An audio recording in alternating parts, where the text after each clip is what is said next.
Olá, bom dia, é um prazer estar com vocês aqui em Montreal, na minha pequena casa, no contexto do Ateliê pela Paz, na FURG. E hoje eu vou falar do tema das emoções, das energias humanas e da plasticidade do espírito. Antes de começar, eu gostaria de agradecer muito os organizadores, o Samuel Pinheiro, o professor Samuel Pinheiro, o professor Humberto Calone, todas as pessoas que estão participando ao ateliê. Eu penso também na Anissete, e nos outros colegas, nos estudantes. E eu acho que uma postura que é interessante quando a gente apresenta é sempre aquela postura de aprendizado, né? A gente sempre pode estar cometendo erros, falhas, retomadas. E por mais que eu pesquise há 30 anos as atitudes não intencionais e essa questão em pano de fundo do não intencional das emoções, há uma abertura para ainda um campo muito contemporâneo e que precisa ser aprofundado e enriquecido, né? Esse campo das emoções. Portanto, o que eu vou tentar aqui é uma espécie de de momento em que é isso que, por enquanto, eu compreendi do não intencional, eu compreendi das nossas emoções, mas isso não quer dizer que eu não vá aprofundar pelo futuro e que outras pessoas também não possam vir e enriquecer e às vezes contestar, às vezes auxiliar aquilo que eu estou me propondo trabalhar a partir do não intencional. De fato, o não intencional são pesquisas que começaram para mim no mestrado na França.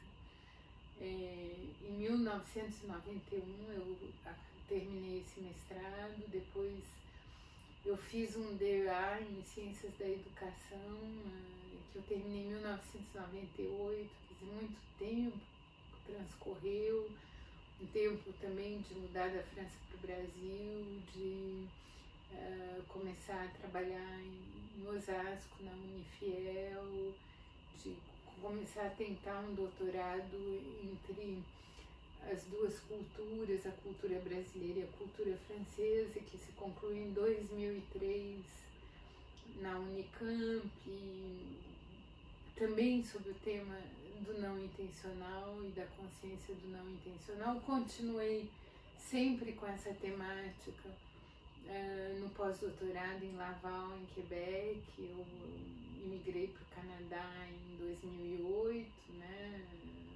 Por motivos afetivos, eu me casei, e também interesse em aprofundar e continuar a pesquisa e ter uma visão na América do Norte. Eu tinha uma visão da Europa, uma visão da América Latina e agora aqui também uma outra visão, mas sempre a mesma temática, o não intencional. E agora também pesquisei com o professor Frédéric Andrés no Japão, quer dizer, a visão mais asiática das energias e do não intencional. Agradeço a ele, a influência que ele teve nos meus trabalhos também. Então,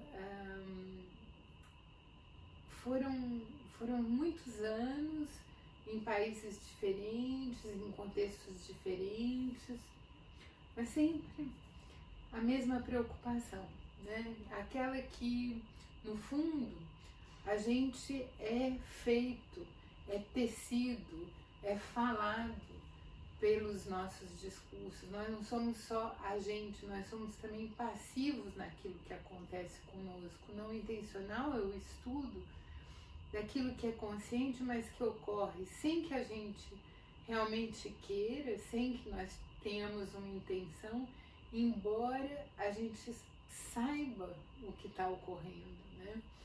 E teve um livro que foi para mim ótimo na definição dessa questão, é o Knowing Your Emotions, Conhecendo Suas Emoções, do Dr. Brian Lynch, que foi uma simplificação, né, das teorias muito profundas e complexas do Sylvan Tompkins, que retomou o Darwin. E o Dr. Brian Lynch, ele vai abordar de maneira simples, fácil, essa questão do que não quer dizer muito profunda também, mas mais acessível do que os 2 tomos, né, de quase 1000 páginas do Sylvan Tompkins, né? E o Brian Lynch, ele diz que the emotion comes first and then we think and do, or do and think. Quer dizer, a emoção é primeiro, depois a gente pensa e age, ou muitas vezes a gente age e depois a gente pensa uma vez que a ação foi feita, né? E isso correspondeu muito ao meu trabalho, né? Essa questão de que a gente sente, faz e depois pensa. Porque eu sempre trabalhei a verdade como algo que vem consertar, como algo que vem reparar, conciliar os erros, as falhas, os desacertos, os mal-entendidos, depois que eles aconteceram. Muitas vezes é depois que a gente tem a consciência. Consciência, como escreveu Levinas no livro Entre Nós, o ensaio sobre o pensar no outro, Entre nous, Essai sur le penser à l'autre. E o Levinas, ele diz assim, pois a consciência está sempre a se degriser. Se degriser quer dizer sair do porre, né? É aquele momento em que a gente, depois da festa, depois aí fala, o que eu fiz? Meu Deus, o que eu falei mesmo, né? É depois. E o Paul Ricoeur trabalha também essa ideia de que a justiça muitas vezes se faz depois que o acidente aconteceu, né? Por exemplo, a gente põe lá uma baliza, um stop, onde a pessoa foi atropelada, onde o carro bateu, onde alguém faleceu, né?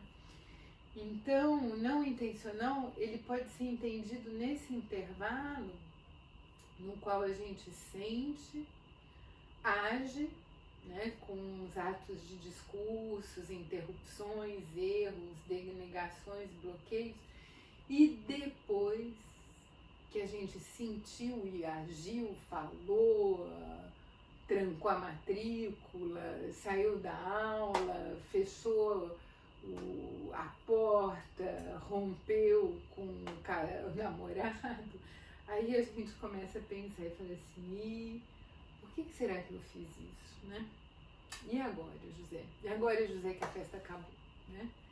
E então, alguns exemplos de não intencional são muitas vezes os acidentes ligados ao fator humano, as falhas, os erros, mas são também as descobertas, né? As derivas, às vezes, são extremamente criativas, são as derivas que levaram o Cristóvão Colombo a descobrir a América em vez da Índia. Ele estava procurando a Índia e chegou nas Américas, né? Então, é importante notar que as emoções são primeiras, né? E que nós temos uma capacidade plástica de reler, de rever, de trabalhar, de perlaborar, de Scharbeiten. O verbo vem do Freud, mas eu trabalhei muito esse termo no capítulo 5 do Risco de Filosofar, que é um livro que eu fiz a partir da minha tese de doutorado, né? Editado pela Quadrioffice, que o pessoal do curso tem em mãos, do ateliê. pela paz, né? Então,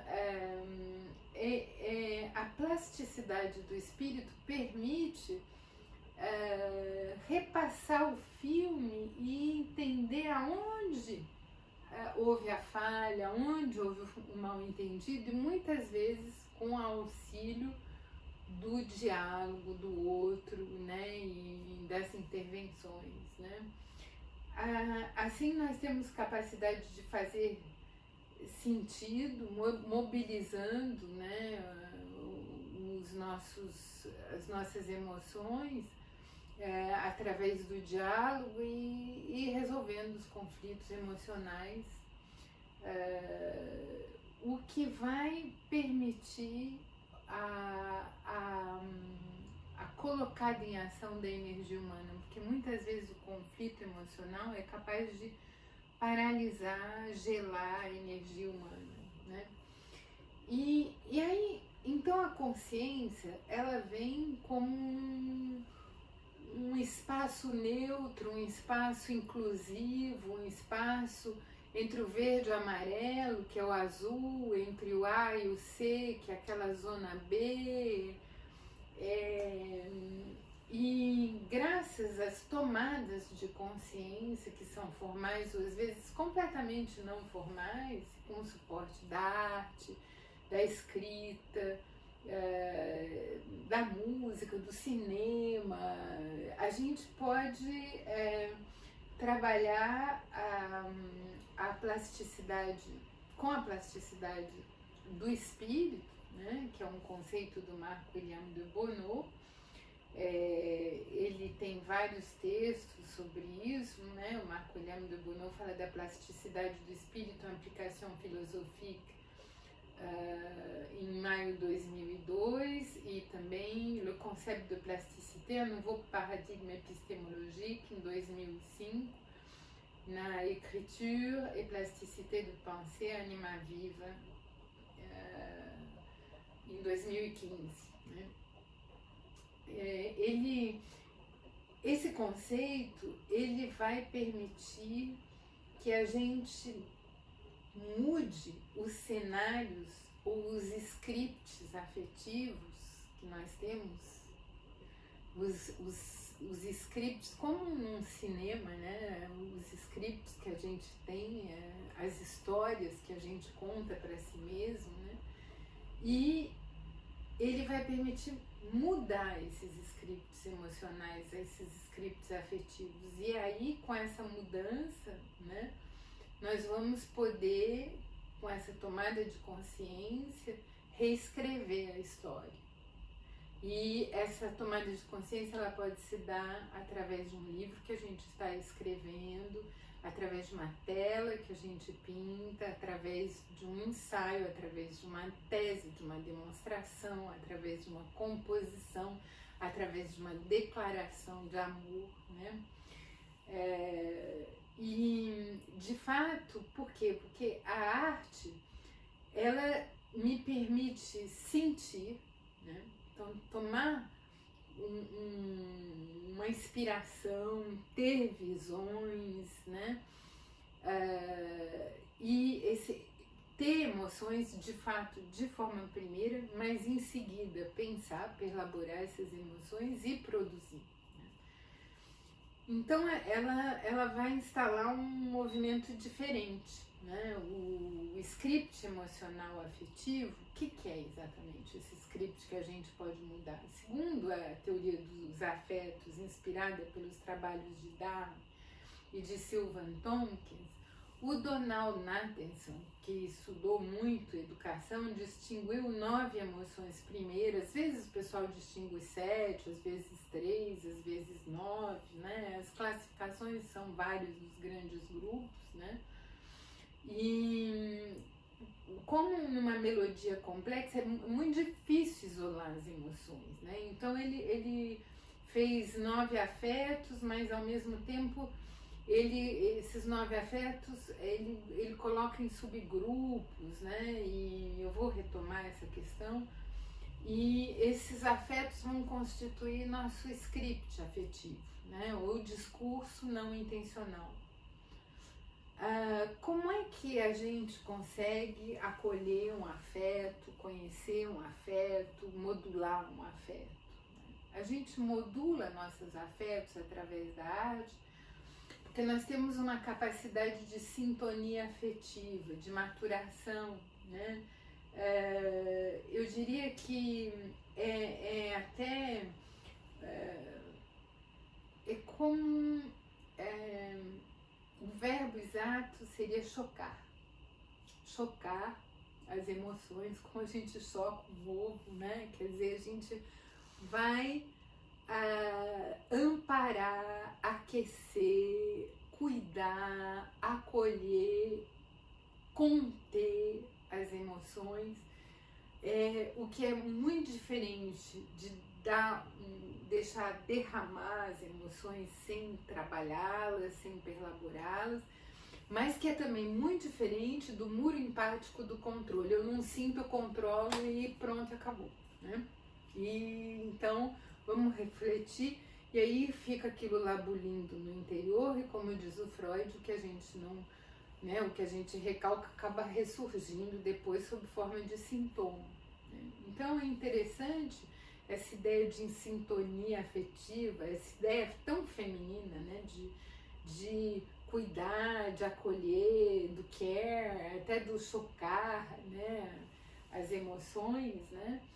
Esse modelo de sintonia afetiva poderia nos inspirar, e ao invés de construir muros empáticos, é também uma definição do Donald Nathanson, porque às vezes em situação emocional pode haver um contágio, uma pessoa começa a chorar, o outro começa a chorar, todo mundo começa a chorar e ninguém consegue fazer nada, né? Então a gente, por reação, a gente se dessensibiliza para poder fazer as coisas, mas ele está propondo um outro momento, ele está dizendo, ele está tendo a teoria do good mothering, né? Da boa forma de acolher, né, as emoções, para que nós possamos ouvir o que está acontecendo em nós, com os outros, acolher, receber e, ao mesmo tempo, começar a refletir em cima disso e discutir, dialogar e articular uma consciência do não intencional. Então essa sintonia afetiva, ela, em inglês, ela é dita affective attunement, como se a gente se afinasse uns aos outros, né? Tem aquele momento, e antes da orquestra começar a tocar, o pessoal vai afinar os instrumentos, Fá, Dó, Ré, e todo mundo vai se afinando, e esse afinamento dá para trabalhar em conjunto, né? Um exemplo de sintonia afetiva, eu botei algumas palavras, né, algumas palavras interessantes, né, umas que vêm da teoria do Ho Oponopono, que são sinto muito, desculpe-me, obrigada e eu te amo, né, que são quase que frases que vão ajudar, né, muito quando a gente está em situação de conflito emocional, as retomadas, né, a questão do sinto muito, do me desculpe, né, ui, eu fiz isso, eu falei aquilo, eu pisei no tomate, né, opa, desculpe então, e vamos retomar isso aí, né, obrigada, a questão da gratidão, né, da gratidão das pessoas que trazem para nós novos conhecimentos, né? E eu te amo, que é a questão da aceitação, do incondicional do outro, mais do que da simpatia, da empatia, quer dizer, dessa forma de dizer, eu, que nem você, sou humano, né? Sou falível, estou aqui aprendendo, estou num processo de descoberta, né? Também a questão energética de criar um campo amoroso, né? De criatividade, de amparo, de proteção, de defesa, né? Quer dizer, não tem ameaça aqui, né? Onde tem empatia, onde tem doçura, onde tem solidariedade, a gente está menos ameaçado, né? E essa sintonia afetiva vai permitir a evolução dos scripts de aprendizado, né? Vai permitir que o script que era ruim, o script de vergonha, o script de medo, o script de raiva porque a gente errou, ou porque foi violento na forma de apontar um erro, vai poder ser retomado, né? Então, como é que a gente reconhece e modula as emoções, né? E aí, eu acho que o meu tempo já está passando, né? Mas eu gostaria de, antes de concluir, pelo menos dar uma pista de trabalho, e eu acho que daria para fazer uma outra palestra para falar de cada emoção e de todos os subgrupos das emoções, né? Mas como é que a gente reconhece e modula as emoções? Eu teria três grandes direções. As emoções que são indicadores de implicação, como a curiosidade, a alegria e o orgulho no sentido de pride, no sentido de feliz de ter realizado aquilo que a gente realizou. As emoções que são alertas para a saúde, que são as surpresas, as más surpresas, que as boas surpresas fazem parte das coisas que vão levar a gente a nos implicar mais, mas as surpresas ruins, né? Elas podem levar a choques, traumas, a resultados ruins, né? Aquelas críticas que vão despencar e que a gente não está esperando, de repente a gente acorda, mas então recebe uma carta de crítica, né? Recentemente foi engraçado, quer dizer, engraçado no sentido de estranho.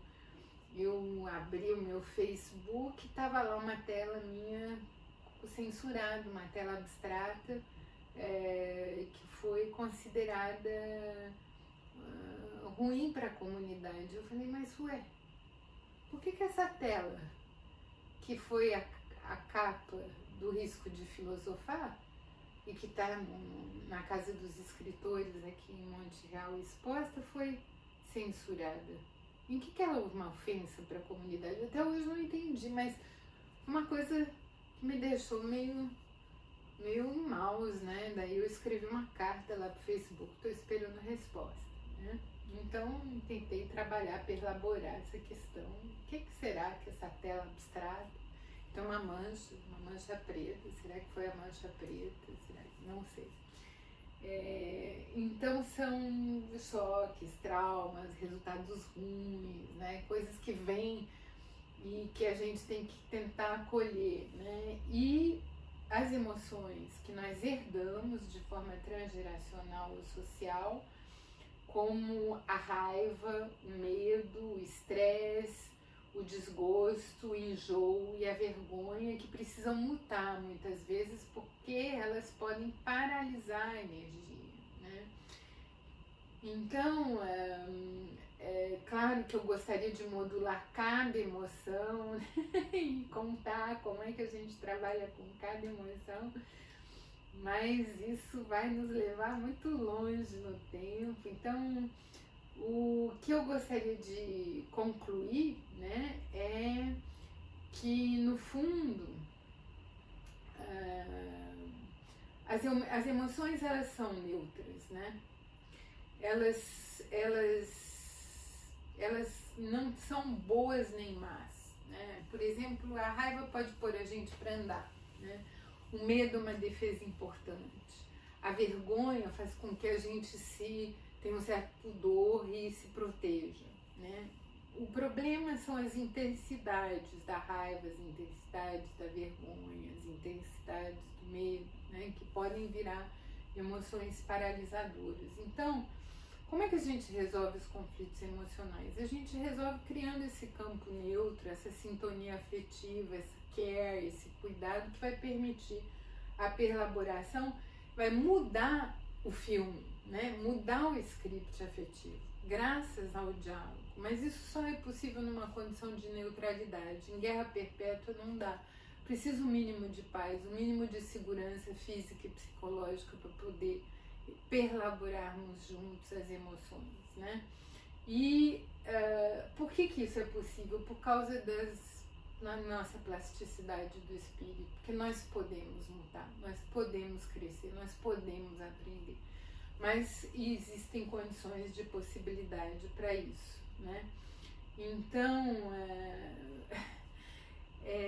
eu deixo aqui um grande agradecimento a vocês por poder participar desse Ateliê da Paz. Vamos ver se a gente conversa, né, mais, se a gente aprofunda, se a gente acha espaços de encontros, porque é claro, falar em 20 minutos de 30 anos de pesquisa é sempre muito arriscado, né? E é o risco de filosofar, a gente acaba se limitando. Mas o que eu gostaria que ficasse hoje da minha fala é essa possibilidade de objetos, telas, livros, cantos, essa possibilidade da arte de ser um canal, de ser uma plataforma, de ser um espaço neutro, em uma página em branco, uma tela em branco, para os encontros, para as produções coletivas e para a nossa evolução serena. Não quer dizer intranquila, como dizia Fernando Pessoa, porque não quer dizer sem conflito, mas quer dizer com a possibilidade de se ouvir, de atravessar o conflito e de ir para um outro lugar, graças a um encontro. Muito obrigado e até a próxima, no próximo vídeo.